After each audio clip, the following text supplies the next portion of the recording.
Ito ang pinakamalaking banta na kinaharap ng Amerika. Sa loob lamang ng isang segundo, nawalan ng kuryente ang buong Amerika. Lahat ng uri ng makina ay hindi gumana. Kahit ang mga sasakyang nasa kalsada ay naapektuhan. Pagkatapos nito, ang sasakyan ay binangga at tinabingan ng tren. Hindi simple ang pagkatao ng mga nasa sasakyang ito. Siya ang sumulat ng memwa para kay dating Pangulong Mullen. 10 minuto lang ang nakalipas mula nang umalis siya sa bahay ni Mullen. Ang mas nakakatakot ay sa sandaling ito, sa mga telepono ng lahat ng tao sa Amerika, ay lumabas ang isang mensahe, mangyayari itong muli. Matapos marinig ang balita, nagulat at nag-alala si dating Pangulong Mullen. Maaaring sabihin na ang pag-atake na ito ay ang pag-atake ng terorismo na pinakamalubha na naranasan ng Amerika. Mula nang ito ay itatag, kahit na tumagal lamang ito ng 1 minuto. Ngunit ang buong Amerika ay nakaranas ng malawakang pagkawala ng kuryente, na nakaapekto sa sistema ng kuryente sa maraming lugar at kumontrol sa maraming kagamitan sa trapiko. Ang sistema ng kompyuter na kumokontrol sa mga pangunahing kagamitan ng bansa ay ninakaw din. Ang sistema ng babala sa kaligtasan ay sinunog kaya maraming aksidente sa trapiko ang nangyari sa kalsada. Ang kuryente sa ospital ay naputol din at hindi magamit ang backup generator. Ang mga doktor na nag-oopera ay walang ilaw. Ang mga pasyenteng nasa emergency room ay kailangang gumamit ng mga makina upang mapanatili ang kanilang buhay dahil sa pagkawala ng kuryente ay namatay. Kahit nakasabay nito ay huminto rin sa paggana ang mga pacemaker ng ilang pasyente. Ang mga eroplanong lumilipad sa himpapawid ay nagkaroon din ng problema, at humantong ito hindi lang sa isang pagbagsak ng eroplano. Ang insidenteng ito ay tinawag na Ground Zero. Para kay Mule ang pinakamasamang bagay para sa kanya ay, sa oras na iyon wala ang kanyang asawa at anak sa bahay. Sobrang nag-aalala siya na baka ang sinasakyan nilang eroplano o sasakyan ay magkaroon ng anumang aksidente. Mabuti na lang at sa huli ay nakita niyang bumalik ang kanyang asawa. Kinabukasan lahat ng tao ay nagtipon sa kalsada dahil sa pambobomba. Ang personal na katulong ni Mullen na si Roger ay nagdala ng utos mula sa White House. Inaasahan ng kasalukuyang Pangulo na ang dating Pangulo na may magandang reputasyon sa taong bayan ay lalabas sa kalsada para pakalmayin ang mga tao. Sapat na ang lumabas siya ng kalahating oras. Mahirap tanggihan ni Mullen ang sigasig ng kasalukuyang Pangulo. Ngunit paglabas pa lang niya sa kalsada, may mga taong nag-udyok na punitin ang bakod at sumugod para saktan siya. Sa harap ng ganitong mapanganib na sitwasyon, lahat ng mga security personnel ay naguluhan. Ngunit nanatiling kalmado si Mullen, hindi siya natakot. Hoy, pakiusap, ano ba ang problema ninyo? Ito ang gusto nilang gawin sa atin. Tila ang boses ni Mullen ay may mahika na nagpatigil sa lahat ng nagagalit na tao para makinig sa kanya. Tinanong ni Mullen ang lahat kung may silbi ba ang pagtayo doon at pagsigaw. Lahat sila ay Amerikano. Sa ganitong mga pagkakataon, dapat silang magkaisa. Sa ilang salita lamang, napakalma niya ang nagagalit na mga tao.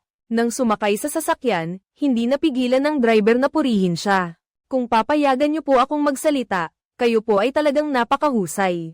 Ngunit ang anak ni Mullen ay labis na naiinis. Pagkatapos niyang matanggap ang balita, agad siyang tumawag sa kanyang ama. Ngayon, si Mullen ay umatras na sa politika, ngunit ang kanyang anak na babae, si Alexandra ay bagong pasok pa lamang sa politika, at kasalukuyang nagsisilbing kongresista. Naniniwala siya na sa oras na ito, ang paglitaw ng kanyang ama, ay lalo lamang magpapagulo sa lahat. Walang nagulat sa reaksyon ng anak na babae. Sa labas ng ningning ng pagiging presidente, isa lamang siyang ama na pinagsisisihan ng kanyang anak. Ilang araw ang lumipas, inanyayahan ng kasalukuyang presidente na si Evelyn si Mullen para magkita. Ngunit kinabukasan, magsasagawa naman ng selebrasyon ang asawa ni Mullen. Naging federal na hukom si Mullen, kaya nangako lang siya sa asawa niya na hindi na siya babalik sa politika. Pupunta lang siya para makita ang kasalukuyang presidente. Pagkatapos, babalik siya agad para dumalo sa piging. Hindi niya inakala na pagkakita pa lang niya sa kasalukuyang presidente, may ibinalita itong nakakagulat. Ang Kongreso ay nagpapahintulot na magtatag ng isang espesyal na komite sa investigasyon. Ang kapangyarihan ng komite sa investigasyong ito ay napakalaki. Mayroon itong kapangyarihang mag-monitor, maghanap, at mag-aresto kung kinakailangan. Maaaring hindi na kailangan ng search warrant o warrant of protection. Maaari nilang arestuhin agad ang tao, katumbas ng pagsasama-sama ng mga ahensya ng batas. at mga ahensya ng intel sa iisang lugar. Sa madaling salita, maaari silang magpasya bago magpaliwanag. Ang mga bagay na hindi kayang asikasuhin ng ibang ahensya, ipaubaya na lang sa investigative committee. Diyos ko, Evelyn, kahit pagkatapos ng 11, hindi natin ginawa iyan. Naniniwala si Mulan na ito ay isang bomba. Ang investigative committee na may ganoong kalaking kapangyarihan ay madaling maging diktadorya, ngunit hindi inasahan ni Mulan. Ang kasalukuyang pangulo na naman ang naghagis ng bombang ito sa iyo. Ngayon, si Ginang Evelyn ay naghahanap sa iyo dahil gusto niya ng isang veterano na may mataas na dangal tulad mo ang tatanggap sa komite ng investigasyon na ito upang imbestigahan ang katotohanan at kung sino ang nasa likod ng Zero Day. Hindi agad sumagot si Mulan, pinag-isipan mo itong mabuti. Sa huli ay nagpasya kang pumunta sa pinuno ng ahensya ng especially iya upang magtanong tungkol sa sitwasyon, pagkatapos ay nag-schedule ka ng pagpupulong kay Agent Nathan. Ang nagbigay ng impormasyon sa loob ng maraming taon. Mula kay Nathan, nalaman mo ang ilang impormasyon tungkol sa araw BLG. 0. Sa nakalipas na 6 na buwan, patuloy na sinusuportahan ng ahensya ng panaktik ng Russia ang isang grupo ng mga hacker sa New York. Ang mga hacker na ito ay karamihan ay mga kriminal. Nagpapatakbo sila ng ransomware application, nagbabypass ng mga password ng e-wallet para magnakaw ng pera. Magbibigay sila ng ilang bagay na kapakipakinabang sa ahensya ng panaktik ng Russia. Natanggap ng konsulado ng Russia ang maruming perang ito para magamit sa pamumuhunan sa ilang madidilim na operasyong especially iya. Kasabay nito, natutuwa rin sila na makita na ang mga hacker na ito ay gumagawa ng kaguluhan na nagpapahirap sa gobyerno ng Amerika. Ayon sa impormasyong nakuha ni Nathan, ang pinuno ng grupong hacker na ito ay si Felix. Nagtayo siya ng isang server cluster sa Bronx. Ang server na ito ay may kakayahang magproseso ng napakalaking impormasyon. Ang lakas ng pagpoproseso nito ay napakalakas kaya hindi lang nito nakukuha ang kinakailangang dami ng Bitcoin, kundi kaya rin itong maglunsad ng malawakang cyber attack. Ngunit hanggang doon lang ang sinabi ng ahente. Sa katunayan, pareho na silang nagretiro. Naramdaman ng ahente na napakadelikado na masangkot pa sa bagay na ito. Ayaw na niyang makialam pa sa kasong ito. Gusto ko lang magretiro ng mapayapa, baka isang araw tumawag ka. Hindi ko nasasagutin, at pinayuhan din ng anak ni Mulan ng ama na huwag tanggapin ang misyon na ito. Huwag kang sumali sa putik na ito. Sa kabilang banda, ang assistant ni Mulan na si Roger ay naghahanap ng paraan para lapitan ng anak ni Mulan. Sa totoo lang, nagkaroon sila ng relasyon noon. Hindi talaga pinahalagahan ni Alexandra si Roger. Bakit mo kailangang malaman iyan? Pwede mo ba akong bigyan ng increase? Narinig ko na ang hedge fund mo ay nag-short sell. 2 araw bago ang pag-atake na ito, hindi dahil sa trabaho kaya nilapitan ni Roger si Alexandra. Sa totoo lang, gusto lang niyang makipag-usap ng pribado. Sa party, biglang narinig ni Mulan ang maingay na musika. Mabilis siyang pumasok sa silid. Hector, anong tugtog yan? Palitan mo na yan. Ngunit ang sinabi niya ay labis na ikinagulat ng iba. Wala namang tugtog dito. Napagtanto ni Mulan na baka nag-iilusyon lang siya. Medyo naguluhan si Mulan at nagtago sa silid ng kanyang asawa. Inihatid ni Mulan ang mga bisita. Pagkatapos, nag-usap ng pribado ang mag-asawa. Nais sanang mangako ni Mulan sa kanyang asawa na hindi na siya babalik sa politika, ngunit napakalaki talaga ng kapangyarihan ng komite ng investigasyon. Parang sandatang nuclear. Kaya naman, talagang kailangan niyang tanggapin ang trabahong ito. Hindi ba? Sa paningin ni Mulan, ginawa na nilang sandatang nuclear ang bagay na ito. Nakakatakot, kung hindi aaminin ni Mulan, kanino ibibigay ng gobyerno ang mapanganib na sandatang ito. Kung ganito nakasama ang sitwasyon, mas mabuti pang hayaan ang mga taong tapat, tulad nila ang humawak sa gatilyo ng sandata. Hindi bababa sa masisiguro na ang taong may hawak ng mapanganib na sandatang ito ay hindi basta-basta magpapaputok o mag-uubos. Mula noon ay nakatanggap si Mulan ng tawag. Si Ahente Nathan na naman, sinabi ni Nathan sa kanya na mayroon siyang bagong natuklasan. Upang hindi makalimutan ni Mulan, pinakamainam na itala mo ito. Agad na bumangon si Mulan at kumuha ng papel at panulat para magsimulang magsulat. Pagkatapos ay ipinasok niya ang tala-arawan sa loob ng kaha de hierro. Kinabukasan, sumunod si Mulan sa schedule at tinanggap ang panayam ng reporter. Inilahad niya ang pagtanggap niya sa alok ng kasalukuyang Pangulo na pamunuan ang espesyal na komite ng investigasyon. Tungkol sa investigasyon sa Day Zero, Ngunit sa gitna ng mga reporter, bigla niyang nakita si Ana. Ang taong dating responsable sa pagsulat ng memwa tungkol sa nawawalang tao sa insidente ng Day Zero. Nagulat si Mulan sa pangyayaring ito, at sa harap niya, naglaho si Ana. Sa huli, nag-iilusyon ba siya, o buhay pa si Ana? Na kung anong sikreto ang nakatago rito, lalo pang damadami ang mga tanong sa isip ni Mulan. At sabik na siyang lutasin ito habang naghahanda siyang sumakay sa eroplano patungo sa punong tanggapan ng espesyal na komite ng investigasyon. Bigla siyang nakatanggap ng tawag mula kay Nathan. Ngunit sa pagkakataong ito, dahil masyadong maingay ang eroplano, hindi niya malinaw na narinig ang sinasabi ni Nathan. Kaya naman, nagmadaling bumalik si Mulan sa kanyang silid, binuksan ang asterisk safe, at kinuha ang asterisk notebook asterisk na naglalaman ng mga pahiwatig na ibinigay sa kanya ni Nathan. Ngunit kahit anong gawin niyang pagsubok, mali pa rin ang asterisk password asterisk para mabuksan ang asterisk safe. Lalo pang naguluhan si Mulan. Naiinip na rin ang mga asterisk bodyguard asterisk sa labas. Sir, ayos lang po ba kayo dyan? Sige, sisirain na namin ang pinto papasok dito. Sinira ni Mulan ang litrato ng buong pamilya niya. At nakakita ng bagong set ng password sa likod ng litrato ng pamilya. Para buksan ang kaha, pero pagkabukas niya ng talaarawan, biglang nagbago ang kulay ng mukha niya. Sir, ayos lang po ba kayo? May nakapasok sa kaha at pinalitan ang talaarawan. Ang sinabi niyang ito ay labis na nagpabalisa sa bodyguard. Bumalik si Mulan sa bahay para tanungin ang butler. Ngunit doon ay nakasalubong niya ang isang ganap na estrangherong maitim ang balat. Sino ka? Huwag mo nang pansinin. Sino ka ba talaga, hacker? Narinig ni Mulan ang sigaw at nagmadali siyang pumasok para pigilan. Nang tanungin siya ng kanyang asawa, nagulat at nalito siya. Ang puting butler na si Hector ay nagretiro na 5 taon na ang nakalipas. Nang marinig iyon, parang binuhusan ng malamig na tubig si Mulan. Ano ba ito? Baka naman masyado na siyang matanda kaya nagiging malilimutin. Kung kahapon niya napagtanto na may problema ang kanyang isip, maaari pa sana niyang tanggihan ang pagganap bilang presidente ng espesyal na komite ng investigasyon. Ngunit tapos na ang press conference ngayon. Napilitan siyang magpumilit na pumasok sa opisina at nakarinig agad siya ng masamang balita.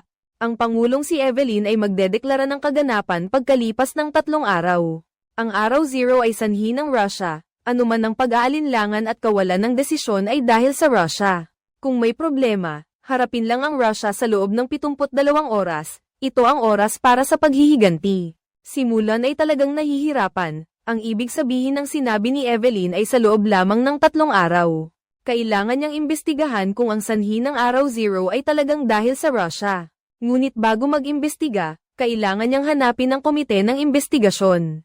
Ang bagong tatag na ito ay binubuo ng sino-sino. Sa mabilis na pagtingin, makikita na ang mga miyembro ng komite ng investigasyon ay galing sa iba't ibang departamento. Ang tagapamahala sa ilalim ni Mulan ay mula sa kagawaran ng hustisya. Gaano karaming impormasyon ang hawak natin ngayon? Ano ang isinagot ng Federal Bureau of Investigation tungkol sa kanilang nalaman? Natuklasan nila na lahat ng sistema ay naapektuhan ng sabay-sabay. Ngunit hindi nila matukoy kung bakit ang mga sistemang iyon ayaw nilang kontrolin. Sa madaling salita, isinagawa ng umaatake ang pagkontrol. Ang zero ay naging 0, walang iniwang bakas, sila ay lubhang nag-aalala. Wala silang ebidensya sa kamay, ang tanging bagay na sigurado sila ay, basta't gusto ng mga taong iyon, maaari nilang agad na isagawa ang pangalawang pag-atake. Sa sandaling ito, may dumating na pahiwatig sa isang atak sa Bronze. Isang grupo ng mga hacker ang pinatay sa pamamagitan ng pagbitay. Naitala ng kamera ang isang binatilyo na may kulot na buhok na tumatakas. Ngunit hindi matukoy ng sistema ang pagkakakilanlan ng kabilang partido. Kasabay nito, nakuha rin ang larawan ng isang especially iya ng GRU.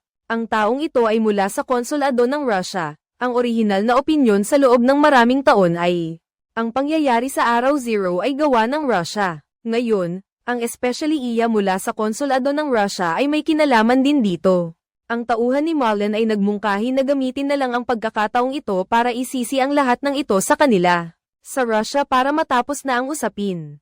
Pinutol ni Mulan ang sinasabi ng kanyang tauhan, at inutusan silang ipagpatuloy ang investigasyon, hindi ang basta-basta paghula. Una, kailangan nilang imbestigahan ang lalaking kulot, hindi matukoy kung sino ang pagkakakilanlan niya. Ang kailangan nilang gawin ay hindi maghanap ng dahilan para sisihin ang iba, kundi ang hanapin ang katotohanan. Doon nagtapos ang pagpupulong. Bumalik si Mulan sa opisina. Labis na nag-aalala ang kanyang personal na assistant na si Roger para sa kanya. Napilitan lamang si Mulan na magsinungaling na ang nangyari kaninang umaga ay isang maling pagkaunawa lamang. Pinalitan ng bagong butler ang password ng safe. Medyo owa ang reaksyon ko. Dahil sa huli, masyadong mabigat ang trabaho nitong mga nakaraang araw. Pagkatapos, inutusan ni Mulan si Roger na imbestigahan si Anna. Gusto ko lang sanang alamin kung ang sanhi ng kanyang pagkamatay ay tugma basa. Sinasabi ng media, pero pagkaalis sa punong himpilan, hindi agad sinimulan ni Roger ang investigasyon, kundi pumunta sa isang bilyonaryo. Bata, bakit hindi mo gusto ang mukha mo? Gusto mo bang maging sentro ng atensyon ng lahat? Hindi tumitigil ang pagtunog ng telepono. Gusto ng bilyonaryong ito na makuha ang langis ng Russia, kaya humingi siya ng tulong kay Roger. Nagpakita si Roger ng pag-aalinlangan. Ang bilyonaryo ay patuloy na nang-aakit at nagbabanta. Napakagaling. Kapag nakita niya na si Mulan ay nagtitiwala pa rin sa iyo, kung alam lang niya ang alam ko. Baka nag-iba na ang lahat nang tawagan siya ng presidente noong gabing iyon, si Mulan. Narinig niya ang tungkol sa grupo ng mga hacker at inakala niyang ito na ang magandang pagkakataon para magsalita at parusahan ang Russia, ngunit sinabi ni Mulan na huwag siyang kumilos ng walang pahintulot. Baka mapahamak siya. Sa kabilang banda, mayroon siyang isang pinagkakatiwalaang informant. Mag-uusap sila ngayong gabi at baka malaman nila ang katotohanan. Muling pinaalalahanan ng presidente si Mulan na sa loob ng 48 oras ay magtatalumpati siya sa White House. Ipapahayag ang pagpapatalsik sa embahador ng Russia at magpapatupad ng mga hakbang na parusa.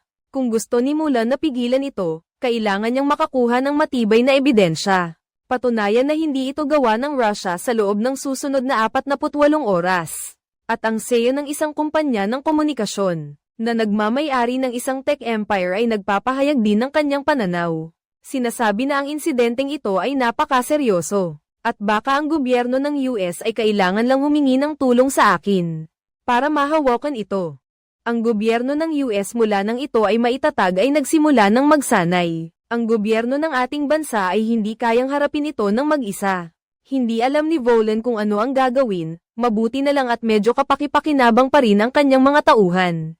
Pagkagising kinabukasan, nakatanggap sila ng magandang balita. Nalaman na nila ang pagkakakilanlan ng lalaking iyon. Palay opisyal pala siya ng gobyerno ng Amerika, mula sa Electronic Warfare Unit ng Ahensya ng Seguridad. Siya ang nangungunang offensive hacker ng Amerika, pero hindi nila alam kung nasaan na siya ngayon. Kasabay nito, may masamang balita si Roger, na wala na ang bangkay ni Anna sa morgue. Tila may supernatural na puwersa ang may kagagawan. Lalo pang naguluhan si Roger. Sa kabilang banda, ang asawa ni Roger, ayaw niyang maramdaman na mag-isa ang kanyang asawa na hindi kayang pasanin. Ang napakaraming gawain kaya't pumunta siya upang hanapin ang pinakamahusay na babaeng chief of staff, na dating nagtrabaho para kay Mulan. Ang chief of staff na ito ay kayang gumawa ng napakaraming bagay. Ngunit ang problema ay napakarami niyang ginagawa. May panahon na nagtatrabaho pa siya sa kama ni Mulan. At nagkaanak sila ng isang anak na babae. Ang asawa ni Mulan ay isang babaeng nag-iisip para sa mas malaking layunin. Alam niya na sa oras na ito, tanging ang chief of staff lamang ang makakatulong kay Mulan. Kaya't pinatawad niya ang chief of staff. At siya rin ang dating kabit ng asawa niya ang nag-imbita. Hinihiling ko sa inyo na tulungan ninyo siya dahil ako. Si Mulan ay mayroon ng sakit ng ulo dahil sa investigasyon ng Kongreso. Nagdagdag pa ng pressure sa kanya at inaprubahan ang pagtatatag ng komite ng pagsubaybay. Upang subaybayan ng komite ng investigasyon, ang pinuno ng komite ng pagsubaybay ay si Alexandra. Anak ni Mulan. Si Mulan ay nanunood ng live broadcast sa TV. Kailangan niyang magmadali at kausapin si Roger, ang kanyang anak. Sa kabilang banda, nagdala ang bodega ng kagawaran ng hustisya ng masamang balita. Isang general ang nagsimulang maghanda ng armas, at nagpaplano para sa World War III. Sinasabing gusto ng Pentagon na atakihin niya ang mga oil field ng Russia. Ang oras ng pagkilos ay ngayong gabi, Roger. May mabigat kang responsibilidad. Pagkatapos ng lahat ng payo, matulog ka na, Alexandra. Sa totoo lang, naiintindihan ko ang dahilan, maniwala ka o hindi, nasa iyo iyan. Ngayon ay hindi ang oras para maghayganti sa kanya. Naiinis si Alexandra hanggang sa mapatawa siya. Hindi ba't gusto mong samantalahin ang pagkakataon para maghayganti sa iyong ama? Ngunit ang kailangan niya ngayon ay tapusin agad ang investigasyong ito. Naiintindihan mo ba? Kailangan mabilis. Sa tingin ko masyadong komplikado ang bagay na ito. Para maprotektahan ang tatay mo, sa tingin ko mas mabuti kung mabilis mong tatapusin ang investigasyon. Pero pagkatapos ng usapang trabaho, oras na para sa personal na usapan. Inimbitahan ka ni Roger na bumuo ng isang grupo kasama ako. Tatanungin kita bilang isang ordinaryong mamamayan, o bilang opisyal na tagapangulo ng Oversight Committee. Ang sagot ni Alexandra ay napakasimple, ito ay isang imbitasyon, hindi isang sapina. Siyempre, kailangan lang makipagtulungan ni Roger sa iyo. Magkasama kayong nagtatrabaho sa silid-tulugan buong hapon. At this time the members of the investigation committee are working like dogs. Finally managed to catch the curly-haired young man Patrick in time. Before he could leave the country, Patrick did not know that he had just escaped death. Because it was not just the Special Investigation Committee who wanted to catch him, but also a GRU agent was dispatched to eliminate the entire hacker organization. The agent originally wanted to kill Patrick to silence him, but seeing Patrick being taken away by members of the Special Investigation Committee, he had no choice but to give up. But as soon as he turned to leave, ayaw niyang mamatay sa isang aksidente sa truck bago siya makapasok sa kulungan, si Patrick ay napakatapat sa kanyang pag-amin. Sinabi niya na gusto lang niyang gumawa ng isang app, upang ilantad kung gaano kapanganib ang ginagawa ng gobyerno. Ngunit hindi niya naisip na gagamitin ang mga iyon. At ang pangalan ni Felix ay Andy Franklin, magkaklase sila. Hindi alam ni Patrick na si Felix ay isang especially iyan ng Russia. Akala niya na si Felix ay katulad niya, isang hacker. May 3 oras pa bago magbigay ng talumpati si Pangulong Evelyn sa White House. Nagsagawa ng parusa sa Russia ngunit ngayon ay wala na silang halos anumang ebidensya. Para mapigilan si Evelyn, habang si Roger at Alexandra ay tapos na sa kanilang ginagawa at bumalik sa apartment. Pagbalik niya ay nakita niya ang embahador ng Russia na hindi inaasahang dumating. Nakaupo na sa loob ng kanyang bahay.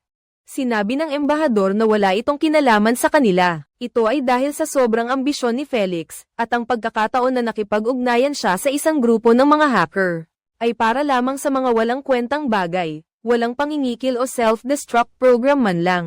Inamin ng panig ng Russia na hindi sila nag-isip ng mabuti.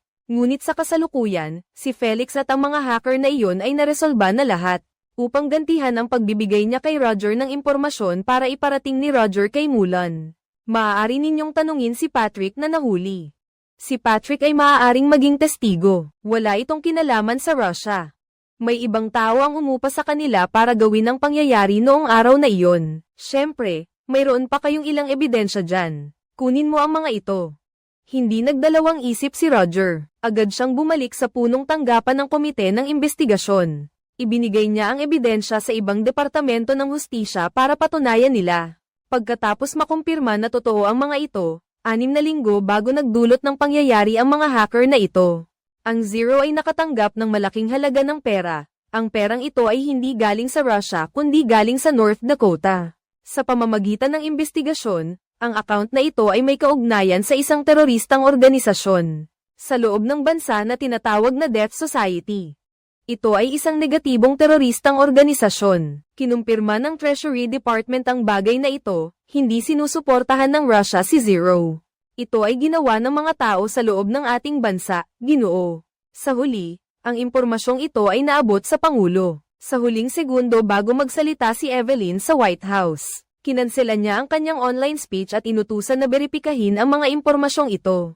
Sa sandaling iyon, naalala na ni Mulan. Ano ang sinabi ni Nathan sa kanya noong gabing iyon nang tumawag siya. Doon inihayag ni Nathan ang isang lihim na sandata na tinatawag na Protos. Bigla niyang napagtanto na kinansela ang talumpati ni Evelyn sa White House. Lahat ng pressure ay nasa kay Mulan. Siya ay nasa harap ng mga kamera ng mga reporter, nagsasalita tungkol sa progreso ng kanyang investigasyon. Natuklasan niya na, ang biro na ginamit sa Zero-Day attack, ay ginawa ng National Security Agency. Ngunit ang biro ay ikinalat ng mga hindi nasisiyahang empleyado at ahensya. At sinamantala ng teroristang organisasyong Death Cult. Upang maging sandata, ang sandatang ito ay tinatawag na Protes. Pagkatapos ng panayam, agad na tumawag si Evelyn upang punahin siya. Sinabi niya na magpapataas ito ng hidwaan sa loob ng Amerika. At lalo pang magpapatibay sa paniniwala ng mga tao sa mga sabuatan laban sa Estado. Sinabi lang ni Mullen, kung tama ang ginawa ko, ikaw ang magtatamasa ng benepisyo. Kung mali ang ginawa ko, parusahan mo ako, hindi mo na kailangang intindihin ang ibang bagay. Ang pag-iimbestiga nito ay ipinagkatiwala sa akin. Ang pinuno ng ahensya ng Intel ay biglang nagsabi kay Evelyn, na iniimbestigahan nila ang Death Eaters. Sila ay umiiral at posibleng kasangkot sila sa insidenteng iyon. Bukod pa rito, totoo ngang may plano ang gobyerno na tinatawag na Proteus. Ngunit iba ito sa inaakala ni Mullen. Kamakailan, mas madalas nang nakakarinig si Mullen ng mga hindi totoong tunog. Hindi niya ito sinabi kan inuman at senisi ang side effect ng gamot. Sinabi niya na may side effect ang gamot na nagpaparinig sa kanya ng mga hindi totoong tunog. Pero bumalik na sa tabi niya ang dating kasintahan ni Mullen na si Val-Ori. Naging assistant mo sa paningin ni Joker, parang si Val-Ori ay isang taong walang silbi. Agad siyang tinanggal sa core 5 team. Si Logan ay nainis nang makita niya ang babaeng ito. Sa pagkakataong ito, subukan mong magtrabaho ng maayos, ha? Ngunit naipahayag lamang niya ang kanyang pagkadismaya kay Val-Ori. Tungkol kay Mullen, mahinahon pa rin niyang sinabi ang resulta ng kanyang investigasyon. Ang bangkay ni Anna na nawala sa morgue ay isa lamang maling akala. Sa katunayan, inilibing na siya ng kanyang mga magulang. Isa lamang itong nagkataon lang, sigurado ba kayo na hindi siya? Si Anna, hindi pa rin mapakali si Mullen, kailangan ninyong hukayin ang bangkay ni Anna para sa DNA test. Kasabay nito, sinimulan na rin ng investigative committee ang paghahanap at paghuli sa teroristang organisasyon na hukuman ng kamatayan. Sa loob lamang ng ilang sandali, maraming video ang lumabas sa internet ng mga taong mukhang ordinaryo na dinadala ng investigative committee. Nagsimulang magkaroon ng iba't ibang opinyon sa internet. Maraming media outlet ang nagmumura. Sinasabing si Mullen ay nagdulot ng kaguluhan sa publiko dahil pinasok niya ang bahay ng mga tao. At dinakip sila ng walang search warrant. Sinisira ang pundasyon ng demokrasya. Nagsimula na ring magbigay ng pressure ang Kongreso kay Alexandra. At hinihiling sa kanya bilang tagapangulo ng komite ng investigasyon, na makipag-usap kay Mullen. Sa kabilang banda, gusto sanang makipagkita ni Alexandra sa kanyang ama, ngunit nalaman niyang bumalik na si Val-Ori, ang babaeng nagtaksil sa kanyang ama, sa tabi ng kanyang ama. Mula sa pagiging nasa ilalim ng isang tao, naging nasa itaas siya ng 10,000. Naging kasamahan ni Mullen si Val-Ori. Agad na tinawagan ni Alexandra ang kanyang ina para ireklamo ito. Ngunit sinabi ng kanyang ina na ito ang kagustuhan niya. Dahil si Val-Ori ay dating pinakamahusay na chief of staff sa tabi ni Mullen. Endgame ngayon, isang maling hakbang lang ng tatay mo ay mapupunit siya. Tanging si Val-Ori lang na nasa tabi niya ang makakaprotekta sa kanya. Ngunit iniisip ni Alexandra na pinagtatakpan lang ng mga sinabi ng kanyang ina ang tatay niya. Mga kaaway sa loob at labas ang nagpapahirap sa kanya. Isang media outlet na mahilig magkalat ng maling balita, nag-imbita ng isang ina para umiyak at magreklamo na basta-basta na lang nanguhuli ang investigative committee. Bata pa lang siya, 17 taong gulang, pero tinakpan nila ng sako ang ulo niya at hinayla siya mula sa kama. Ang Even Green ay patuloy na nagpapakalat ng apoy. Ito ang babala ko, dinurog ni na Job Mullen at mga kasabwat niya ang lahat ng ating mga karapatang sibil. Pagkatapos, nagulat pa siya na ang bilyonaryong si Robert Linden ay mahilig mang-abuso ng mga bata. Ang taong ito ay naibenta na ang lahat ng kanyang shares bago ang zero day. Si Mullen ay nakikipag-ugnayan kay Linden. Pumupunta sila sa iba't ibang lugar para manghuli ng mga bata. Para matugunan ang kakaibang hilig ni Linden, sila ay nagkasundo para gumawa ng masama. Mullen, nahuli na kita, hindi lang ito mga walang batayang chismis mula sa media. Pagkatapos nito, ang anak ni Mullen ay sumugod kasama ang kanyang mga tauhan. Sa investigative committee, hinihiling na patunayan mo na legal ang iyong mga ginawa, at sumusunod sa regulasyon, maaari mong sabihin sa iyong mga kasamahan. Malinaw pa rin ang isip ng tatay pero hindi siya magpapatunay. Nang buksan ni Roger ang kabaong para sa autopsiya, aksidenteng nakita niya si Nathan.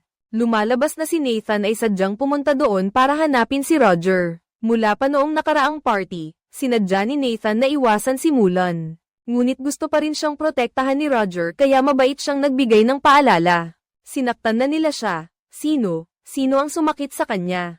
Mayroon ba siyang nakikitang multo? Pagkatapos, nag-iwan si Nathan ng babala kasama ang isang pahiwatig. Sigurado akong matatalo siya sa laban na ito. Dapat siyang magbitiw agad at bumalik sa kanyang maliit na bahay. Sa puntong ito, tila pahiwatig ni Nathan, na may ginawa ang nasa likod ng insidente ng Zero Day kay Mulan. Kaya siya nagkakaroon ng mga halusinasyon sa kabilang banda, sinusubukan ni Mulan na pasanin ang mabigat na pasanin kasama ang mga sintomas. Paminsan-minsan ay nakakaranas ng mga halusinasyon o nakakarinig ng mga tunog na hindi naman talaga umiiral. Upang ipagpatuloy ang trabaho, ang gawain ng espesyal na komite ng investigasyon ay hindi naging madali. Pagkatapos nilang mag-imbestiga, natuklasan nila na talagang may isang taong mali silang hinuli. Ngunit ang mas mahalaga, nakahuli sila ng 48 katao. Ngunit wala silang nakuha matapos ang interogasyon. Matapos tingnan ni Mulan ang mga record ng mga taong ito, mabilis niyang natukoy ang isang matigasang ulo na nagngangalang Hayes. Mukhang ang pinuno ay isang veteranong sundalo. May kakayahan siyang harapin ang pulisya, ngunit si Mulan ay dating tagayusig. Ang pinaka-naiwasan niya ay ang mga matitigas ang ulo. Personal siyang pumunta sa interrogation room at humarap sa suspect. Una, sinabi ni Mulan na tungkol sa mga veterano, lahat sila ay naglingkod sa militar. Noong taong iyon, si Mulan ay lumahok sa digmaang Vietnam at nakakilala ng isang interpreter na nagngangalang Nguyen. Ang interpreter ay nagligtas sa kanya ng higit sa 1 beses. Ang tanging pag-asa niya, lamang ay dalhin siya ni Mulan pabalik sa Amerika, ngunit hindi iyon ginawa ni Mulan. Ngunit ang veteranong sundalo sa harap niya ngayon ay hindi ganoon. Siya ay napakabait at dinala ang kanyang interpreter mula sa digmaang Iraq, pabalik sa Amerika. Ngayon sila ay magkaibigan at nagsasama sa paglalaro ng bilyar tuwing unang Martes ng bawat buwan. Ngunit pagkatapos noon ay agad na pinalitan ni Mulan ang paksa. Ang kaibigan nating si Isa ay nahuli ng Navy. Ang insurance ng tatay mo ay pinatigil na rin, hindi na siya makakapag-dialysis. May anak kang lalaki, 7 taong gulang ngayon, at ako rin ay may anak na lalaki na pumanaw 12 taon na ang nakalipas. Hindi na kinaya ni Valerie sa labas ng interrogation room. Nagmadali siyang utusan ng iba na patayin ang camera sa loob ng interrogation room. Tila hinukay na ni Mulan ang lahat ng kanyang mga sugat. Nang banggitin niya ang sakit ng pagkawala ng anak, sa huli ay pinalitan niya ang paksa at sinabi kay Hayes, "Ang asawa mo ay na-relapse, naghanap na ako ng magpapatumba sa kanya. At ang anak mo, kinuha na ng mga tao mula sa welfare home. Pero kung iisipin mo, ang kaibigan mong interpreter, ang tatay mo. Ang anak mo, 3 lang sila na sumire sa buhay mo. 3 tao, hindi maihahambing sa pagpatay ng mahigit 3,000 tao. Bibigyan kita ng 10 minutong mag-isip. Gusto kong malaman kung ano ang binago sa lason na app, at kung sino ang kumokontrol dito. Sa ganoong paraan, kailangan mong harapin ang sunod-sunod na atake." Na tumatama sa psikolohiya ni Mulan, na nagpaparamdam sa kanya ng kawalan ng pag-asa. Ngunit kasabay nito, pumunta si Roger kay Ginoong Linden. Ang demonyong si Evan Green na iyon ay puro paninira sa akin para patayin si Evan Green. Binigyan niya si Roger ng ilang litrato at gusto niyang ipahiram ito ni Roger kay Mulan para gamitin itong panaksak. Sa totoo lang, ayaw ni Roger gawin iyon, kaya mo at gagawin mo. Nakakaantig ang katapatan mo, ngunit kapag nalaman niya ang tunay mong pagkatao, lahat ay walang kabuluhan sa kabilang banda, hindi na nakayanan ni Hayes ang pressure. At isinumbong ang lahat sa isang demonstrasyon, nakilala niya ang isang misteryosong tao. Ang taong ito ay isang masigasig na tao na gustong i-reset ang ekonomiya. Ibalik ang mga ari-arian na magpapage ang abo sa Amerika. Alam ng taong iyon na may plano ang ahensya ng seguridad. Alam din niya kung paano ito makukuha. Sinabi ni Hayes na sumali ang taong iyon sa death cult noong nakaraang taon. Siyempre hindi niya alam ang tunay na pangalan niya. Tinawag niya ang sarili niyang Lin. Ang araw 0 ay ang ideal ni Lin at pera rin ni Lin. Una ay magbukas ng bank account ng kumpanyang peke sa ibang bansa at maglagay ng $1,000,000 dito at ilipat sa grupo ng mga hacker.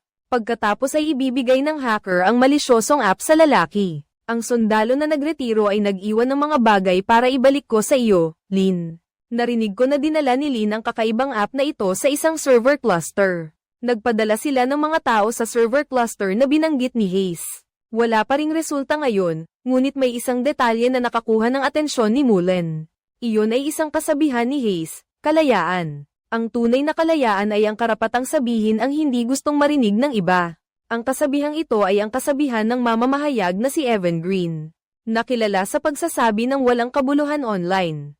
Agad na naghinala si Mulan. Paano nakuha ng reporter na ito ang impormasyon ng ganoon kabilis? Posible bang siya ang nasa likod ng lahat ng ito? Sa sandaling iyon, nagdala si Roger ng isang larawan ni Hayes, ang grupo ng mga hacker, at si Evan Green. Agad na iniugnay ni Mullen si Evan Green sa Death Society, at inutusan ng kanyang mga tauhan na arestuhin siya. Si Evan Green ay nasa ere, hindi alam na dumating na ang kanyang bangungot, nagsasalita pa rin siya ng mayabang. Si Mullen ay nagdulot ng pagkabalisa at kawalan ng tulog sa lahat. Lahat tayo ay natatakot sa katok sa pinto sa hating gabi. Sa oras na ito, hindi nagalit si Mullen. Hindi lahat ay natatakot. Evan, baka natatakot siya, baka may tinatago siya. Nang gabing iyon, sinamantala ni Roger na walang tao para silipin ang notebook ni Mullen. At natuklasan niyang puno ito ng mga walang kwentang bagay. Tulad ng masyadong maingay ang nagpapatugtog sa opisina. At sino ang pumatay kay Bambi? Ang mga walang kwentang bagay na ito ay labis na nagpatakot kay Roger. Pakiramdam niya ay nahawakan niya ang isang napakadilim na lihim. Hindi niya inaasahan na ang matandang pinuno ay wala na sa sarili. At sa sandaling ito, sa kabilang banda, si Evan Green, nayakap ang kanyang asawa at mga anak habang natutulog, ay ginising ng mga ahente at kinuha.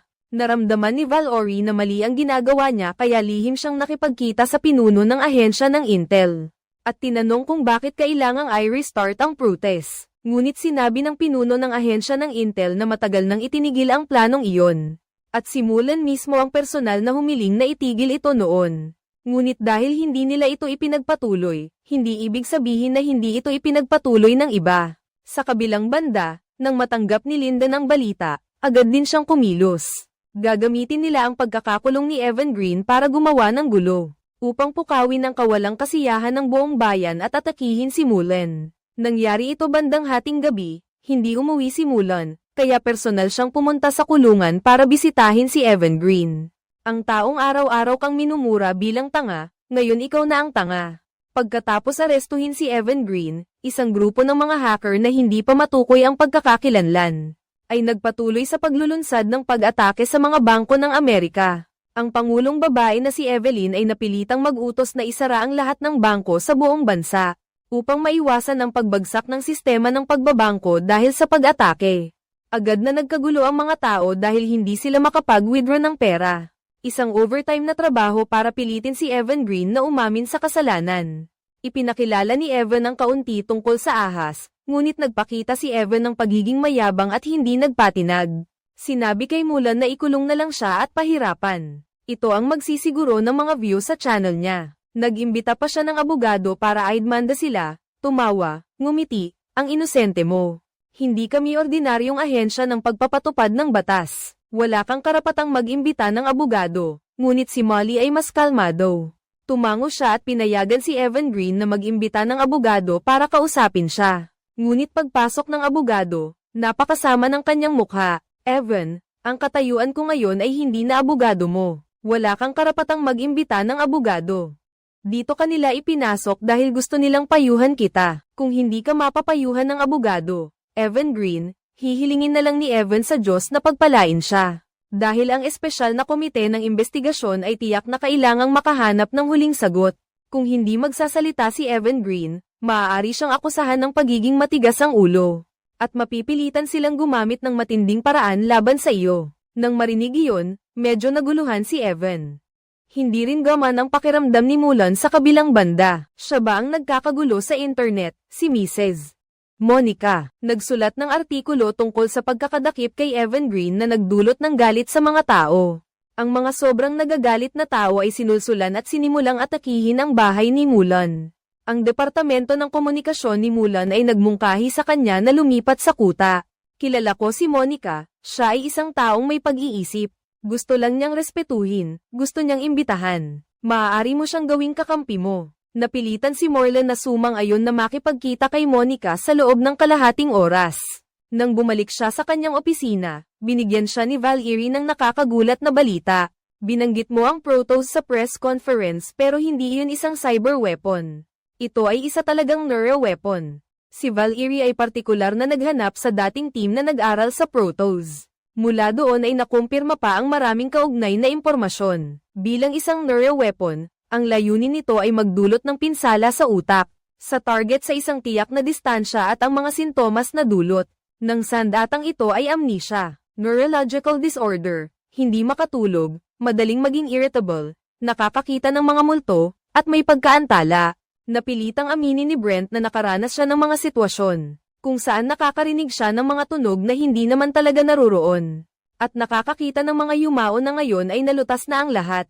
Dahil pala inatake siya ng nerve agent, kaya siya naging isang matandang pabaya pero ang tanong ngayon ay sino ang gumagamit ng sandatang ito.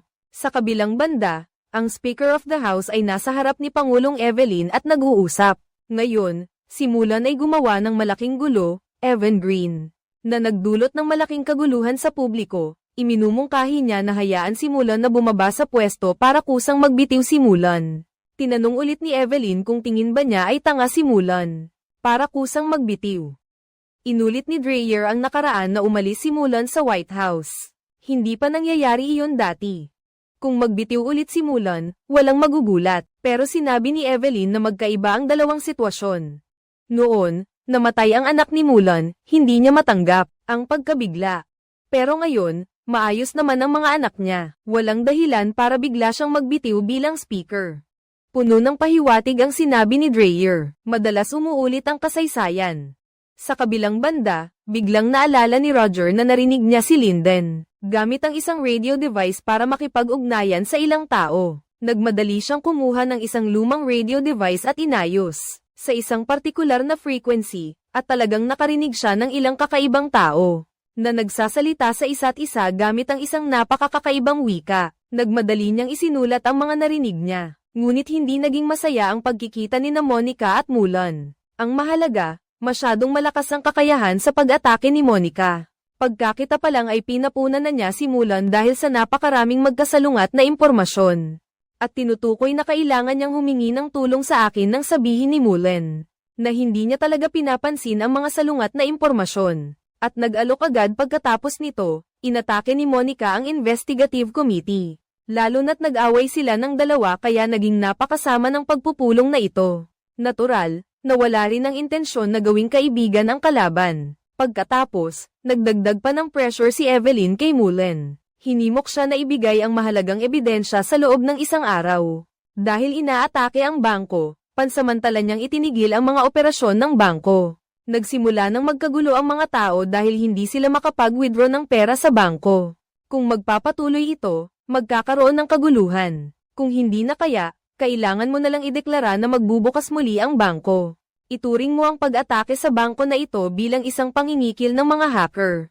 Habang abala at halos mabaliw na si Len, lalo pa siyang dinagdagan ng pressure ng kanyang asawa. Kailangan mong patunayan sa akin na ganap na maayos ang iyong pag-iisip. Kung hindi, sasabihin ko sa buong bansang ito na may problema ka sa nerbiyos. Sa kabilang banda, tila alam na alam ng utak sa likod nito. Hindi ganoon kalinaw ang pag-iisip ni Mulan nang dumating ang mga tauhan ni Linden at bantaan si Roger. Gusto nilang sabihin ko sa publiko na may sakit si Mulan. Ang mas malala pa, hiningi nila sa akin na humanap ng ebidensya na magpapatunay na hindi normal si Mulan. Pumunta lang si Roger sa opisina ni Mulan at kinuha ang diary na puno ng mga walang kwentang sulatin. Sa oras na iyon, sumasailalim si Mulan sa mental examination. Sa totoo lang, naririnig pa rin niya ang mga tunog na hindi naman talaga naroroon. Ngunit mabuti na lang at nakilala niya kung alin ang mga halusinasyon niya. Sa harap ng doktor, wala siyang ipinakita kahit anong kahinaan. Matagumpay niyang nakuha ang resulta na nagpapatunay na normal pa rin ang kanyang pag-iisip. Nang malaman ng asawa ni Mulan na gising pa rin ang kanyang asawa. Kaya pinatawad na siya nito, at nagpatuloy si Mulan sa kanyang trabaho. Mayroon lamang siyang isang araw para makakuha ng resulta. Kaya, wala siyang pagpipilian kundi gumamit ng matinding paraan kay Evan Green. Hindi dahil ayaw magsalita ni Evan. Inamin na niya ang lahat ng tungkol sa pagsira niya sa mga itlog ng tupa, at pag-iwas sa buwis. Ngunit ang problema, hindi siya pinaniwalaan ni Mulan, na nag-aakala na ang mga miyembro ng Death Cult nakasali sa programa ni Evan kaya sigurado akong isa siya sa mga nasa likod ng lahat. Hindi lang niya sinasabi dahil matigas ang ulo niya. Hindi pa sapat ang paraan nila ng pagtatanong para takutin siya. Pagkatapos tumango ni Mulan, may ilang taong nakasuot ng itim na damit na may plastic bag ang nagtakip sa mukha ni Evan. Si Evan ay parang namatay at nabuhay muli ngunit hindi pa rin nagsasalita. Nakita ni Mulan na talagang matigas ang ulo ng kabilang panig, habang si matandang Mulan ay nag-o-overtime. Si Roger ay tumakas mula sa opisina niya para makipag-date kay Alexandra. Pinag-isipan niya ito ng mabuti at sa huli ay nagpasya siyang sabihin ang lahat kay Alexandra. Mayroon akong ilang bagay na gustong sabihin sa iyo bukas, sa media, baka maglabas sila. Nang ilang balita tungkol sa akin, si Roger ay nagbunyag ng lahat ng ginawa niya para kay Alexandra. Parang nag-hack ng telepono ng karibal para humanap ng ebidensyang makakasama sa kanya. At ipinadala sa media para magkahiwalay sila ni Alexandra, tumanggap ng suhol, at iba pa. Pagkatapos sabihin ang mga bagay na ito, sa wakas ay gaman ang pakiramdam ko, ngunit hindi inakala ni Roger na pagbalik niya sa apartment. Ang bodyguard kaninang umaga, sa dahilan na hindi siya nagbigay ng ebidensya, na nagpapatunay na may sakit sa pag-iisip si Mulan, ay binigyan siya ng lason. Matapos maging paralisado si Roger, hinuberin niya ito ng lahat ng damit, at inilagay sa bathtub na puno ng tubig, ginagawang isang overdose na pagkamatay sa bathtub si Roger.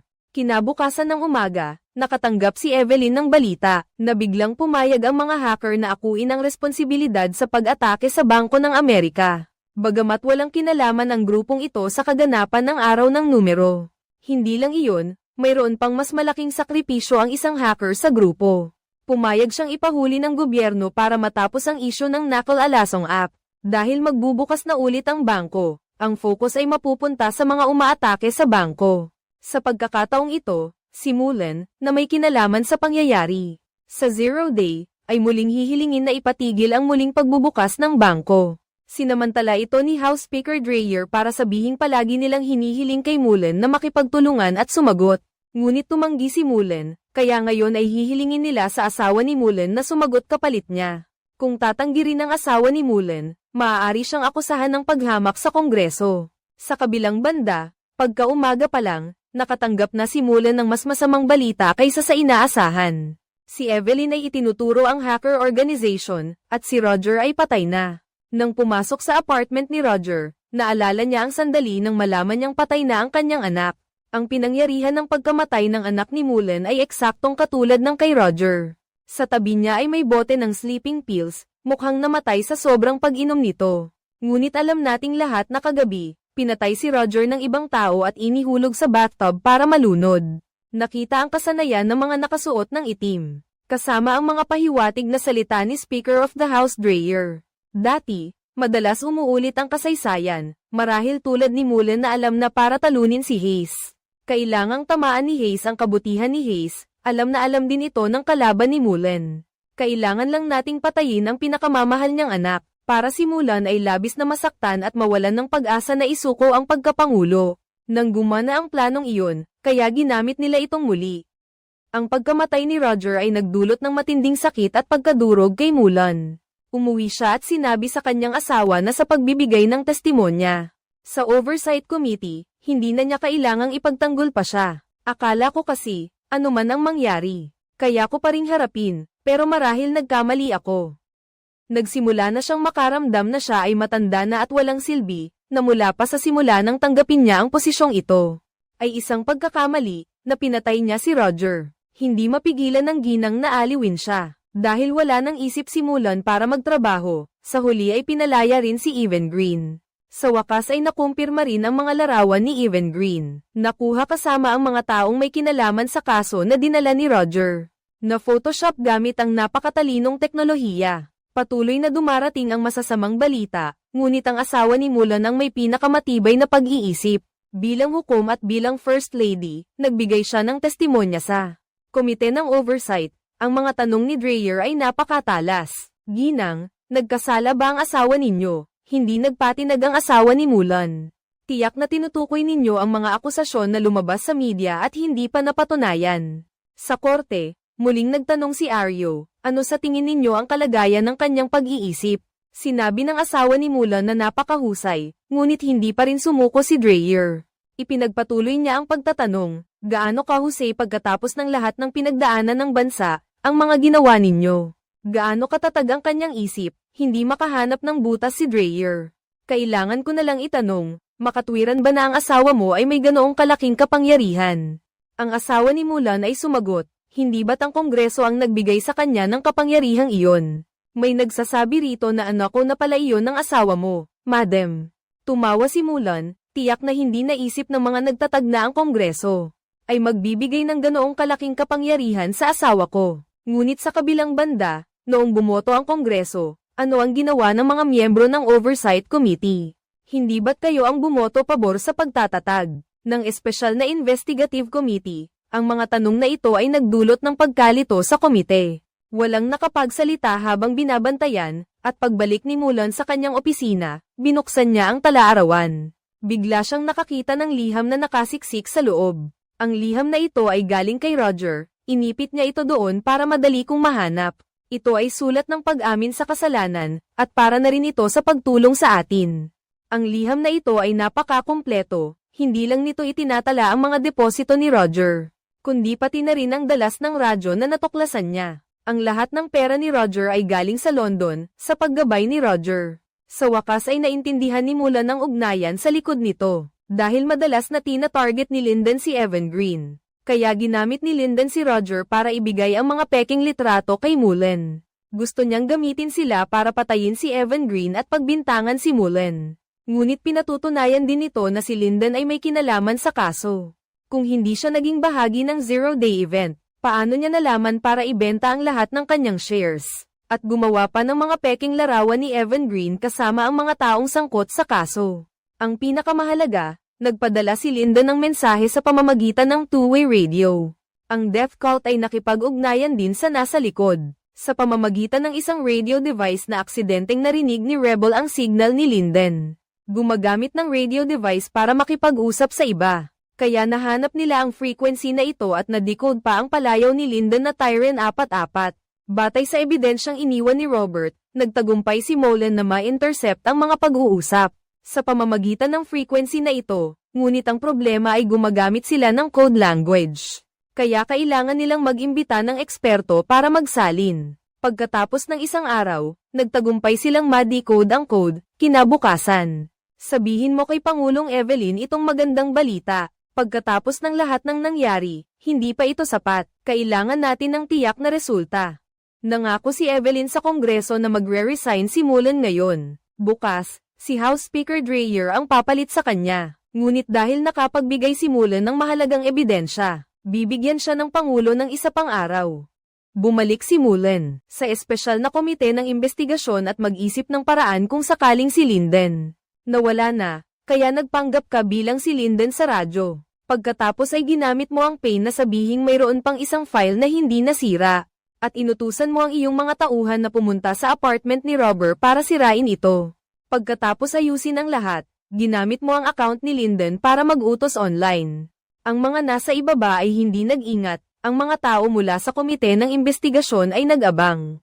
At talagang nahuli nila ang taong dumating para linisin ang pinangyarihan. Pagkatapos ng investigasyon, natuklasan na ang taong ito ay may malapit na relasyon kay Monica. Siya ay empleyado ni Monica at nakuha nila siyang maging saksi. Agad na inutusan ni Mulan na arestuhin si Monica.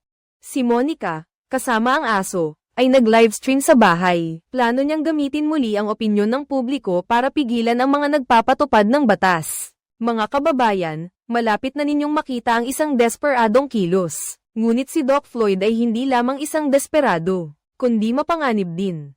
Sa isang banda, gusto pang humingi ng tulong ni Monica sa kabilang linya. Sa kabilang linya, sa kagamitang radyo, ngunit walang sagot na natanggap. Alam niyang siya ay pinabayaan, kaya't maaari lamang siyang humiling na makausap si Mulan. Handa akong makipagnegosasyon, ngunit kay Mulan at Valerie Whitesell lamang. Pagkikita pa lang, humingi na si Monica ng pardon, ngunit mariing tumanggi si Mulan. Hindi inaasahan, kumuha si Monica ng isang sample ng DNA na nakuha niya mula sa genealogy search tool para takutin si Mulan. Ang sample ng DNA na ito ay kay Valerie, ang anak niya. Nais malaman ng bata kung sino ang kanyang ama. Naghambing si Monica ng DNA at kinumpirma na ang bata ay anak ng dating presidente. Binalaktawan niya si Mulan para bigyan siya ng pardon. Maraming sikreto ang maaari niyang sabihin sa iyo. Kung hindi mo siya papatawarin, ilalabas niya ang ulat ng DNA sa media. Masakit at desperado si Valerie. Ayaw niyang masaktan ang kanyang anak. Sa sandaling iyon, hindi rin alam ni Mullen kung ano ang gagawin. Ngunit mabilis na may lumitaw na gunman sa bahay ni Monica, at gumawa ng desisyon para sa kanila. Binalewala ng mga gunman na ito ang pagpigil at utos ni Monica, baliw na pinaputukan ang mga miyembro ng Investigative Committee. Ang Investigative Committee ay maaari lamang gumanti ng matagumpay, at nagkaroon ng dahilan upang magpaputok at pasukin ang bahay ni Monica. Sa pagkakataong ito, nagtagumpay silang mahuli si Monica at nakakuha rin ng maraming impormasyon tungkol sa ugnayan nina Monica at ng zero-day event, ngunit hindi pa rin kontento si Mullen. Pakiramdam niya ay sadyang nagpakaamo si Monica sa bahay noong araw na iyon, na para bang sigurado siyang may makakapagligtas sa kanya. Tiyak na may iba pang nasa likod nito, ang tunay na pinuno. Bukod pa rito, kahit nahanap nila ang aplikasyon ng subordinate ni Monica, hindi nila mahanap ang Protoss Nerve Agent. Pagkatapos ng usapan tungkol sa trabaho, naging mas mahinahon na rin ang ugali ni Mullen at Valerie. Hihintayin ko na lang matapos itong lahat, talagang matapos. Gusto kong makita ang bata, at sa kabilang banda, si Alexandra ay nag-aalala rin nang matanggap niya ang balita. Lihim siyang tumawag sa Speaker of the House na si Dreyer. Gusto ko kayong makita, hindi pwedeng sa telepono lang. Kailangan niyo itong itigil, hindi ba? Lahat ng ito ay isang malaking hindi pagkakaunawaan. Kailangan ko na itigil ninyo ang lahat. Sa paalala ni Dreyer, ibinaba ni Alexandra ang telepono at pagkatapos ay kinuha ang gamit. Ang radyo ay nakipag-ugnayan sa kabilang panig, ang lahat tungkol sa bansang ito ay naging malinaw na. Ang kinatatakutan ko lang ay ang nasa likod ay si Speaker ng Kapulungan ng mga Kinatawan, si Dreyer. At si Alexandra ay kasali rin sa bagay na ito. Kasabay nito, may nag-hack sa mga kamera ng bilangguan. Patuloy nilang ipinakita ang larawan ni Monica hanggang sa matuklasan ito ng Investigative Committee nang pumunta sila sa bilangguan. Nang matuklasan nila ang eksena, isang klasikong pangyayari ang muling naganap, si Monica ay biglang nasabit sa loob ng kulungan. Siyempre, kung ito ay aksidente o pagpatay, walang nakakaalam. Si Alexandra ay nakatanggap muli ng balita. Malapit na siyang mawalan ng pag-asa. Tama ba ang ginawa natin? Tayo. Wala tayong ginawa. Mas kalmado ang mga kasabwat niya. Putol-putol lang ang ebidensya sa kanya. Napabor sa atin ngayon, hindi na talaga pwedeng makipag-usap pa si Alexandra sa kanila. Kailangan na lang niyang magmadaling umuwi ngayon, pumunta ka sa mga magulang mo. May sasabihin ako sa inyong dalawa, Mama at Papa. Nag-aalalang tanong ni Mullen, ayos ka lang ba? Alexandra, nanginginig ang boses niya at nagbigay ng paalala na mag-ingat siya. Pagkatapos, biglang nawalan ng kuryente ang buong lungsod, muling naganap ang kaganapan ng araw 0. Ang bahay ni Mullen ay pinalibutan at inatake ng mga tao. Gagamitan sana ng marahas na paraan ng mga bodyguard, pero hindi pumayag si Mullen. Dahil sa sandaling pagkaantala, napalibutan sila ng nagagalit na mga tao. Sinira nila ang sasakyan at hinayla ang mga bodyguard. Nang makita ni Mullen na malalagay sa panganib, siya, isang grupo ng mga komando na may dalang baril ang dumating sa tamang oras. Nakontrol nila ang sitwasyon sa ilalim ng proteksyon ng mga komando. Lumabas ang pinuno ng ahensya ng impormasyon at bumati kay Mullen. Buti na lang at nakarating kaagad ang ahensya ng impormasyon, kaya ligtas si Mullen. Gamit ang dulo ng kanyang daliri, ipinahiwatig ni Mullen na alam niya ang tungkol sa kaganapan ng Zero Day. Ang taong nasa likod na gustong pumatay sa iyo para patahimikin ka ay talagang nagpanggap. Sa pamamagitan ng radyo, nagpanggap na sila, at nagulat na natapos na ang misyon. Mula noon, sa paningin ng nagplano, patay na si Mullen. Siyempre, ang lahat ng ito ay dahil sa tulong ng ahensya ng Panaktik. Nakinabang si Mullen, at hindi niya nakalimutang paalalahanan ng ahensya ng Panaktik. Wala kayong karapatang kumilos sa lupain ng Amerika. Ngunit sa espesyal na pagkakataon, maaari ninyong palampasin ito sa pagkakataong ito. Nagtataka siya kung bakit siya nilapitan ng ahensya ng Panaktik. Ang pinuno ng ahensya ng intelihensya ay nagbigay muna ng ilang formal na pahayag. Pagkatapos nito, sinabi niya agad na mayroon na silang sospek mula pa sa simula na nagdulot ng pangyayari sa araw 0. Pinaghihinalaan nila na ang bagay na ito ay may kinalaman sa mga opisyal na may mataas na ranggo sa gobyerno, kaya ang pag-iimbestiga kung sino ang nasa likod ng krimen ay naging isang mahirap na problema. Ang Pangulo ay walang pinagkakatiwalaan sa loob ng gobyerno, kaya kinailangan siya si Mullen, na umalis na sa politika at nagretiro na, ang pumunta rito. Kung hindi pa rin naiintindihan ni Mullen, talagang napakabobo mo na. Dreyer, sa tingin namin, malaki ang posibilidad na siya iyon. Gusto ni Mullen na magtanong pa, sa grupong ito, bukod kay Dreyer, sino pa ang naroroon? Ngunit ang pinuno ng ahensya ng intelihensya ay umiiwas lang sa sagot. Ipinahiwatig niya na kailangan niyang imbestigahan ang lahat, at naiintindihan na ng lahat ang dahilan.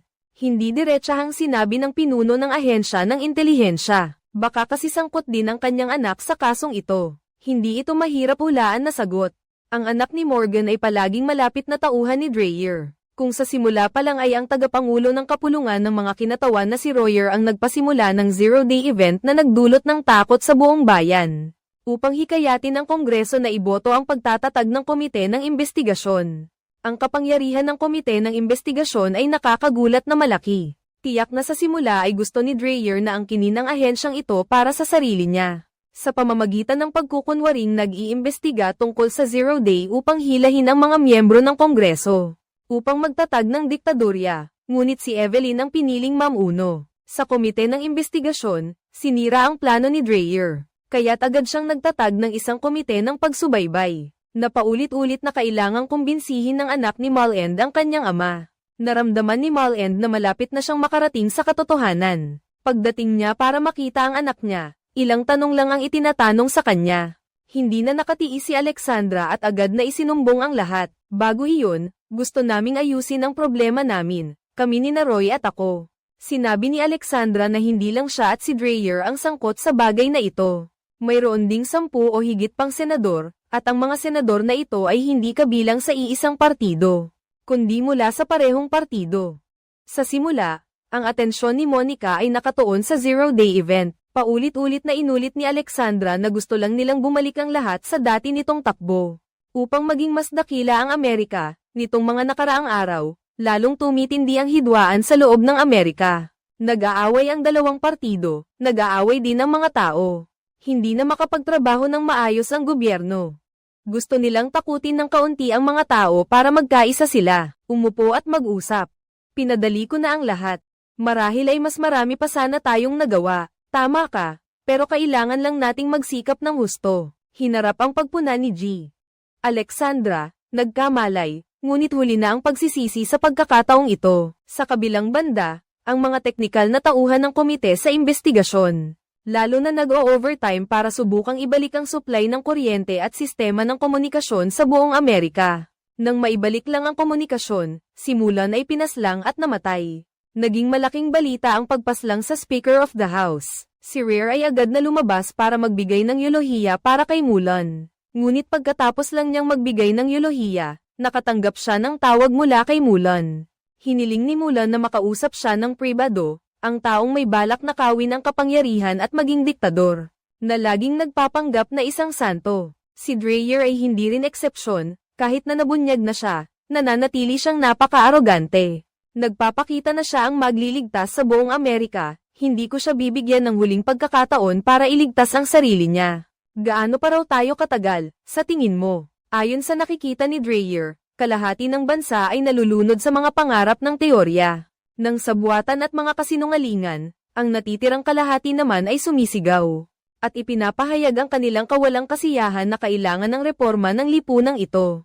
Kailangan nila ng tagapagligtas. Ngunit sinabi lang ni Mullen na ang pagsira sa demokrasya ay hindi paraan para iligtas ang bansa. Nakita niyang hindi nagpapadala si Mullen sa patibong, hindi siya katulad ng kanyang hanggal na anak na babae, na madaling manipulahin ang isip ni Dreyer sa ilang salita lang. Nagbigay si Ben ng bagong plano, at dito na matatapos ang lahat. Lahat ng krimen ay ibabato kina Monica at kay Linden. Maaaring buwagin ni Mullen ang investigative committee, at magtatapos si Dreyer sa kanyang termino ng normal. Pagkatapos, magre-resign hindi lang si Dreyer. Tiniyak niya na ang iba pang kasama niya ay magre-resign din. Lahat sila ay aalis sa pinakamaayos na paraan. Siyempre, hindi pumayag si Mullen sa planong ito. Kaya nagbanta si Dreyer, tulad ng sinabi niya. Ang pagtataksil sa hari ay kamatayan. Talaga bang handa kang gawin iyan sa iyong anak na babae? Hindi alam ni Mullen kung ano ang isasagot. Umuwi siya. Ang kanyang asawa, na palaging tapat, ay tahimik na nagpapaalala sa kanyang asawa. Hindi ko na kayang mawalan ng isa pang anak. Kinabukasan, pumunta si Evelyn kay Morgan. Inakala niyang ang presidente ay pupunta upang hikayatin siyang maging patas. Ngunit sinabi ni Evelyn na hindi siya interesado sa katotohanan. Ang tanging mahalaga sa kanya ay kung magiging maayos ang kanyang pagpapatuloy sa posisyon. Ibig sabihin ba nito ay mananahimik ka at ipagtatanggol ang iyong anak na babae? Ay dahil siya ang nagdesisyon na hindi niya mapili ang karaniwan, lumabas siya para maglakad. Nang dumaan siya sa kagamitan ni Choen sa labas, sumakit na naman ang ulo niya. At nakarinig ng tunog na hindi naroroon, agad niya itong binuksan. At nakakita ng isang kagamitan na hindi dapat naroroon. Ito ba ay bahagi ng Protoss? Dinala niya ito para ipasuri ngunit walang nakuhang resulta. Iniisip ni Mulan kung ito ba ay isang lihim na sandatang pang-nerbiyos o isang pagod na matandang lalaki. Maraming bagay sa kanyang isip, hindi na mahalaga ang mga ito. Si Mulan ay gumawa ng kanyang desisyon, nagpasya siyang itago ang lahat para mailigtas ang buhay ng kanyang anak. Nagbigay siya ng ulat na walang kinalaman kay Dreyer. Ngunit si Alexandra ay gumawa rin ng kanyang desisyon, nag-iwan siya ng liham para kay Mulan na nagsasabing magsasampa siya ng sarili niyang kaso. Pagkatapos basahin ang liham, si Mulan ay patuloy na kinakabahan. Labis siyang nag-aalala at hindi mapakali hanggang sa makarating siya sa Kongreso. Sa harap ng mga mambabatas ng Kongreso at mga kalihim ng iba't ibang departamento. Kahit sa harap pa ng Pangulo, ibinigay niya ang conclusion tungkol sa zero-day event. Lahat ay masayang pumalakpak at nagbigay sa kanya ng masigabong palakpakan, tinitingnan siya bilang isang bayani. Dahan-dahan siyang umakyat sa plataporma. Ngunit para kay Mulan, ang lugar na iyon ay parang isang altar. Matapos mawala ang kanyang anak, napilitan siyang siya mismo ang magdala sa kanyang anak na babae doon. Habang seryoso siyang nagsasalita, nagkaroon siya ng mga halusinasyon. Sa screen, lumabas ang nakasulat na talumpati, ang nakasulat na sino ang pumatay kay Bambi. Ay patuloy na lumilitaw, at may narinig siyang tunog sa kanyang tainga. Tila ito ay naging kanyang bangungot, ngunit sa katunayan, nasa kanyang puso na ang sagot. Siya ang nagdulot ng kamatayan ng kanyang anak, siya ang pumatay kay Bambi. Ang kanyang panganay na anak ay nagkaroon ng aksidente sa mismong kritikal na sandali. Nang malapit na siyang muling mahalal, ang sanhi ng kamatayan ay halos kapareho kay Roger. Pinaghihinalaan niya na gawa ito ng mga kalaban sa politika. Ngunit nakakaramdam din siya ng pagsisisi at iniisip na iniiwasan niya ang kanyang responsibilidad. Marahil ang kanyang anak ay talagang nagpakamatay. Marahil dahil sa pagkakaroon ng kabit at hindi paglalaan ng oras para alagaan ang anak. Kaya napasabak siya sa masasamang bisyo. Na humantong sa isang malungkot na wakas, hindi niya kailanman makukuha ang tamang sagot sa buhay na ito. Tanging ang sakit ng pagkawala ng anak ang patuloy na magpapahirap sa kanya. Ngunit ngayon iba na ang kasalanan ng anak na babae ay ikaw mismo ang nagsabi. Kaya ibig sabihin ikaw mismo ang pumatay sa anak mo. Sa pag-iisip nito hindi na makapagsalita si Mulan. Lahat ay nakatitig sa kanya at siya ay nanatiling tahimik. Hinayaan nila siyang ibigay ang huling hatol, nagpasya pa rin siyang sabihin ang katotohanan. Upang ipagtanggol ang katarungan at katwiran kinuha ni Mulan ang sulat ng pag-amin ng kanyang anak. Binasa ito sa harap ng lahat, inilantad ang sabuatan na pinamumunuan ni Dreyer. Ang araw 0 ay isang sabuatan ng Speaker of the House na si Dreyer. Ang nagplano ay nataranta. Hindi niya inaasahan na hindi tutuperin ni matandang Mulan ang kanyang salita. Ikaw ay isang taong nagpapanggap na walang hiya. Sana ay ipinagmamalaki mo ang iyong sarili. Ikaw mismo ang Samira sa bansang ito. Siyempre, hindi na pinansin ni Mulan ang lalaki. Pagkatapos niyang ilabas ang nakakagulat na balitang ito, umalis siya sa Kongreso. Lahat ng media ay pumuri sa kanya bilang tapat at walang kinikilingan. Ngunit baka sa mga susunod na taon ay mabuhay siya sa sakit. Ang pagkawala ng anak ay damnable. Ito ang buong nilalaman ng bagong ipinalabas na pelikula, na pinamagatang Zero Day. Sa tingin ninyo, maganda ba ang pelikulang ito sa 10-point scale? Ilang puntos ang ibibigay ninyo sa pelikula? Ipadala ang inyong sagot sa comment section. Para malaman namin, salamat sa inyong pagsubaybay. Paalam at kita-kits!